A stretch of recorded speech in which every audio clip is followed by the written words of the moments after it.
وہ رات میری زندگی کی سیاہ ترین رات تھی۔ کاش کے وقت کا پہیہ الٹا چل پڑتا اور مجھ پر یہ وقت کبھی نہ آتا۔ میں بے بسی سے آنسو بہا رہی تھی اور وہ بنگلہ دیشی مرد گھتا ہوا جسم اور سانولی رنگت کے مالک شخص میرے سامنے بیٹھا مجھے بے بسی سے آنسو بہاتے دیکھ رہا تھا۔ میرا سب کچھ لٹ چکا تھا، برباد ہو چکا تھا۔ مجھے اس وقت خود سے بھی نفرت سی محسوس ہو رہی تھی کہ جب اس شخص نے اپنا سانولا ہاتھ میرے سفید دودھیا ہاتھ پر رکھا، مجھے ایک کرنٹ سا لگا تھا۔ میں نے خود سے اور نفرت سے اپنا ہاتھ اس کے ہاتھ سے پیچھے کیا، لیکن اس کے بعد جو بات اس نے مجھ سے کہی وہ میں سن کر چکرا کر رہ گئی۔ وہ تو میری تو زندگی شروع سے ہی آزمائشوں میں گھری ہوئی تھی۔ پہلی ماں کے مرنے کے بعد دوسری ماں کے ظلم سہتی رہی۔ میری عمر 10 سال کی تھی جب میری سکی ماں زچگی کی حالت میں مر گئی۔ میرا نومولود بھائی بھی والدہ کے ساتھ ہی مر چکا تھا۔ میرے تو آنسو ابھی خشک بھی نہیں ہوئے تھے کہ میرے والد نے اپنے سر پر صحرا بھی سجا لیا تھا۔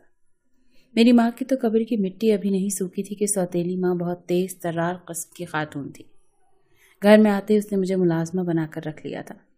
میں نے 10 سال کی عمر سے گھر کے کام کاج شروع کر دیے تھے۔ 18 سال کی ہوئی تو ماں نے میرے باپ سے کہا کہ جلد از جلد اس کی شادی کر کے اسے چلتا کرو۔ میرا باپ وہی کرتا تھا جو میری ماں کہتی تھی۔ میرا جیسا تیسا رشتہ آیا، میرے ابا نے میری شادی کروا دی۔ میری شادی تو ہو چکی تھی لیکن قسمت بالکل ویسی ہی تھی۔ شادی کے بعد سسرال میں بھی مجھے چین نہ مل سکا۔ شادی کے 2 ماہ بعد ہی ساس نے مجھے تانے دینا شروع کر دیے کہ مجھے میرے پوتی کی شکل کب دکھاؤ گی۔ میں بھی جلد از جلد اپنی نسل آگے بڑھتی دیکھنا چاہتی تھی۔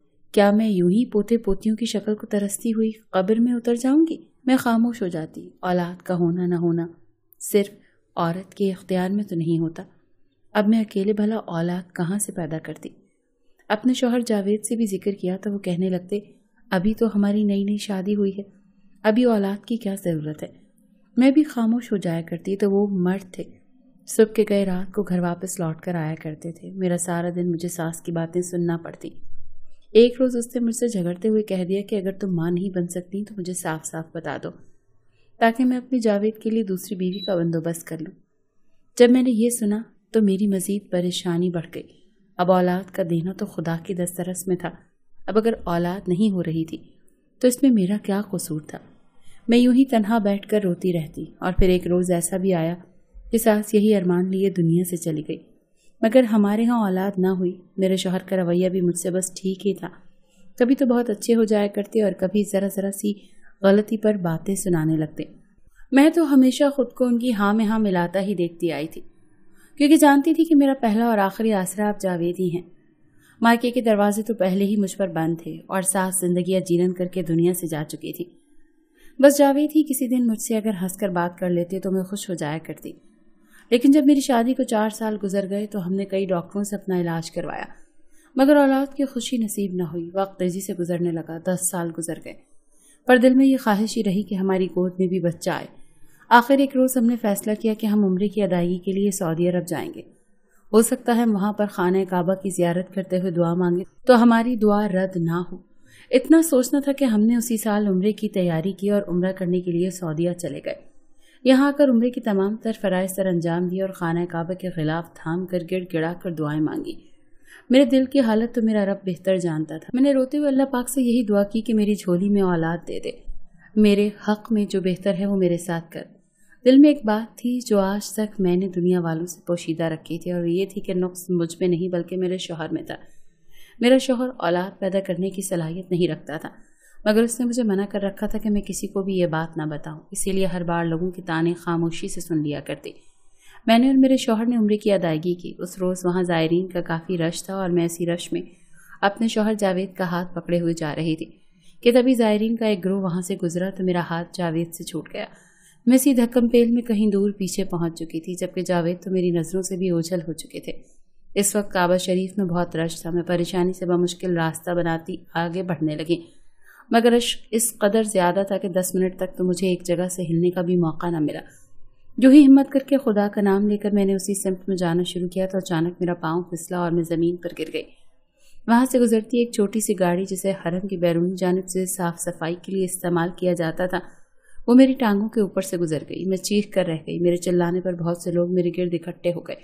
میری ٹانگوں میں بظاہر تو کوئی چوٹ نہیں آئی تھی، مگر اندر ہی اندر درد کی ٹیسوں نے میری حالت غیر کر دی تھی۔ جو لوگ میرے گرد جمع ہو چکے تھے انہی میں ایک مجھے اپنی زبان یعنی بنگلہ دیشی زبان میں بولتا ہوا مرد نظر آیا۔ जो शायद मुझे पहचान चुका था। उसने आगे बढ़कर मुझे उठाया और अपनी गाड़ी में लाकर बिठा दिया। मैं खौफ के मारे बहुत रो रही थी। यही ख्याल जहन में आ रहा था कि कहीं मेरी टांगें तो नहीं टूट गई हैं। जब जरा होश संभाला तो देखा कि वो बांग्लादेशी मर्द मेरे करीब झुका हुआ मुझे जूस पिला रहा था। मैं फौरन काम कर उससे दूर हुई और खुदा के हुजूर दिल से माफ़ी मांगने लगी। आखिर वो मेरे लिए नामहरम था। जावेद इस भीड़ में मुझे कहीं भी नजर नहीं आ रहा था। मुझे जब जावेद का ख्याल आया तो मैं फिर से रोने लगी। मैंने आसपास नजरें दौड़ाई। मैं बहुत रो रही थी। वो शख्स कहने लगा कि मैं आपको अभी डॉक्टर के पास लेकर जाता हूँ, आपकी तकलीफ में कमी वाक़ई हो जाएगी। मगर मैंने इनकार कर दिया और बोली कि मेरा शौहर यहीं पर है, जब तक मेरा शौहर नहीं आता मैं कहीं नहीं जाऊंगी। वो शख्स भी अब परेशान हो चुका था और आसपास मेरे शौहर को देखने लगा, मगर वो तो कहीं भी नजर ही नहीं आ रहे थे। लोगों का बहुत रश था और इस रश में अपने शौहर को ढूंढना नामुमकिन था। मुझे इस बात की तसल्ली थी कि वो भी बांग्लादेशी है। इस वक्त जावेद जब ना मिला तो वो शख्स मुझे तसल्ली देते हुए अपने साथ अपने घर ले आया। कहने लगा कि वो बहुत जल्द मेरे शौहर को भी ढूंढ लेगा। वो शख्स था तो बांग्लादेशी, लेकिन उसकी रिहाइश यहीं पर थी। मेरी टांगों में अंदरूनी चोटें आई थीं और डॉक्टर ने 2 हफ्तों के लिए बिल्कुल बेड रेस्ट बताया था। लेकिन ये शायद मेरी सबसे बड़ी गलती थी कि मैं उस शख्स के घर आ गई थी। वो शख्स मुझे अपने घर लेकर तो आ गया, मैं एक पल को उसका आलीशान महल जैसा घर देखती ही रह गई। वो तो गोया एक ख्वाब की ताबीर जैसा था। आराम और आसाइश की हर चीज़ वहाँ मौजूद थी। मुझे एक कमरे में लाकर बिठा दिया गया। वो बांग्लादेशी शख्स जिसका नाम अवैस रजा था, मैंने दिल से उसका शुक्रिया अदा किया। आखिर उसने मुझ पर बहुत बड़ा एहसान किया था। इस घर में वो अकेला ही मुलाजिमीन के साथ रहता था। कुछ साल पहले बांग्लादेश से यहाँ काम के सिलसिले में आया और फिर उसे इतनी कामयाबियाँ मिली कि यहीं अपना बिजनेस शुरू करके आज वो करोड़ों का मालिक बन चुका था। मुझे उस शख्स से और तो कोई मसला नहीं था, लेकिन उसकी बीवी बच्चे होते तो अच्छा था। एक मसला ये भी था कि मुलाजिमीन सिर्फ दिन में काम करते थे, रात होते ही चले जाते, और रात के वक्त वो बांग्लादेशी शख्स ही मेरे पास फल और पानी ला के रख देता। इसके साथ उसके बंगले में रात को मैं अकेली होती थी। मैं बहुत परेशान हो चुकी थी क्योंकि रात की दवा खाते ही दवाइयों के ज़ेरे असर रही, इसीलिए कुछ होश न थी। मेरे लिए भी फिर 2 नर्सेस मेरी देखभाल करने के लिए बुलवा ली गई, लेकिन वो भी दिन में ही ड्यूटी देती थी। अवैस ने ख़ास तौर पर मुलाजिमीन को मेरे खाने पीने का चार्ट थमा दिया। वो वक्त ब वक्त मुझे फल और जूस पेश कर रहे थे। मुझे तो एक पल को यूँ लगा जैसे मैं कोई शहजादी हूँ। पता नहीं क्यों वो मेरा इतना ख्याल रखता था। मैं अपनी असल से दूर नहीं हटना चाहती थी और मेरा अपना सिर्फ मेरा महरम था, मेरा शौहर। जब तबीयत संभली तो अवैस से दरख्वास्त की कि वो मेरे शौहर को ढूंढे, तो वो मुझे ढूंढ ढूंढ कर हलकान हो रहे होंगे। न जाने उनकी क्या हालत होगी। जावेद का ख्याल आते ही मैं रोने लगी। पराए देश में हम बिछड़ चुके थे। बार बार खुदा की ज़ात से यही दुआ मांगती कि मुझे मेरा शौहर मिल जाए। अवैस ने बजाते खुद वहाँ जाकर मेरे शौहर को ढूंढना शुरू कर दिया। 1 हफ्ता बीत चुका था मगर अभी तक जावेद की कोई खबर नहीं मिली थी।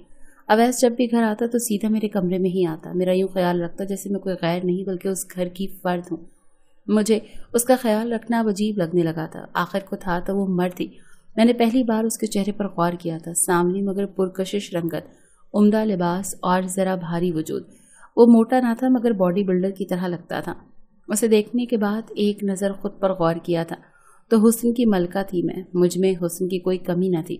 ये तो बस औलाद की ख्वाहिश थी जिसने मुझसे मेरी रौनकें छीन ली थी। मेरी टांगों में अभी भी तकलीफ थी। मैं लड़खड़ा कर चला करती थी। कई बार चाहा कि खुद जाकर जावेद को ढूंढूं मगर तबीयत साथ ही नहीं देती थी। अवैस तो कहता था वो मेरे शौहर को ढूंढने की पूरी कोशिश कर रहा है। मैं दिल ही दिल में बेहद पशेमान थी। मैं तो यहाँ औलाद की खातिर दुआ मांगने आई थी मगर यहाँ आकर तो मुझे एक और आजमाइश में डाल दिया गया था।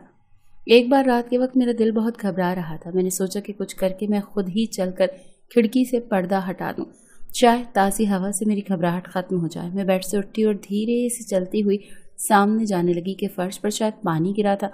मेरा पाँव फिसल गया और मैं गिर गई। मेरे पाँव में फिर शदीद ठीस उठने लगी। मैं चीखने और चिल्लाने लगी। मेरी चीख पुकार सुनकर अवैस मेरे कमरे में आ गया। मेरा तो रो रो कर बुरा हाल था। मुझे ज़मीन पर गिरा देखकर वो बेख्तियार ही मेरे करीब आया और मुझे सहारा देकर खड़ा करने लगा। ऐन उसी वक्त चौकीदार के साथ जावेद मेरे कमरे के बाहर खड़े थे। इस वक्त मैं बिल्कुल अवैस के सहारे खड़ी थी और वो मुझे थामे हुए थे। हम दोनों की नज़र जब जावेद पर पड़ी तो मेरे तो होश ही उड़ गए थे। अलबत्ता अवैस अनजान था। मैंने कहा जावेद। चौकीदार भी कहने लगा आपने जो अखबार में खबर दी थी ये उसी सिलसिले में आए हैं। कहते हैं ये जावेद हैं। अवैस उस वक्त तक मुझे बेड पर बिठा चुका था। मेरे अपने शौहर के तासुरात देखकर मेरा दिल धड़कना भूल गया था। मुझे देखकर जावेद बजाय अंदर आने के वहीं पलट कर चला गया। मैं उसे पुकारती ही रह गई। अवैस भी उसके पीछे गया लेकिन वो जा चुका था।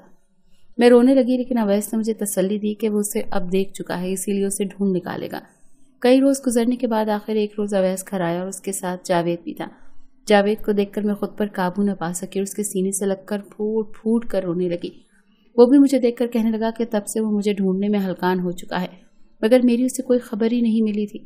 फिर कहने लगा कि अब मुझे इस बात का अफसोस है कि तुम मुझे क्यों मिली। ये बात सुनकर मैंने, जावेद ऐसा क्यों कह रहे हैं? मैंने रोते हुए उसे बताया कि अवैस ने आपको ढूंढने में मेरी बहुत मदद की है। शौहर के चेहरे पर इस पर संजीदगी आई थी। फिर कहने लगे, इस घर में कौन कौन रहता है? अवैस कहने लगा, यहाँ सिर्फ मैं ही रहता हूँ। इतना कहने के बाद मैं अवैस को अपनी बीमारी के बारे में बताने लगी, मगर वो तो सुन ही नहीं रहे थे। वो मुझे अलग कमरे में ले गए और कहने लगे, तुम्हें शर्म नहीं आई गैर मर्द के साथ इतने हफ्तों से रहते हुए? मैं यहाँ तुम्हें ढूंढ ढूंढ कर हलकान हो रहा था और तुम यहाँ इस अमीरजादे के साथ जो कुछ कर रही थी उसे मैं देख ही चुका हूँ। शौहर के अल्फाज न सिर्फ मेरे दिलो दिमाग पर के किरदार पर भी कारी ज़र्ब लगा चुके थे। मैं गुंग सी शौहर को देखती रह गई थी और फिर हिम्मत करके बोली कि आप ये क्या कह रहे हैं? मेरे जख्मी थी और वो तो किसी नेक फरिश्ते की तरह आए, मेरी मदद की, और आप? मगर जावेद तो कुछ सुनने को तैयार ही नहीं थे। कहने लगा, मैं कैसे मान लूं कि वो फरिश्ता था या शैतान? इतने दिनों से तुम दोनों साथ हो, ये नौकर चाकर यूं आगे पीछे घूम रहे हैं जैसे तुम इनकी मालकन हो। मैं कैसे मान लूं कि तुमने इतने दिनों में उसके साथ कोई ताल्लुक, जो कुछ मेरी आंखों ने देखा है वो गलत था क्या? रात के उस पहर वो तुम्हारे कमरे में क्या कर रहा था? इतना सुनना था कि मेरी बर्दाश्त जवाब दे गई। मैं गुस्से से चिल्लाकर बोली कि बस, इससे आगे और कुछ मत बोलना। 10 साल से आपके साथ हूँ, आपकी कमियों के बावजूद आपके साथ वफादार रही, और आप मुझे इन 10 सालों में सिर्फ इतना ही जान सके हैं। वो कहने लगे, वो मुझे अपने साथ कभी नहीं रखेंगे।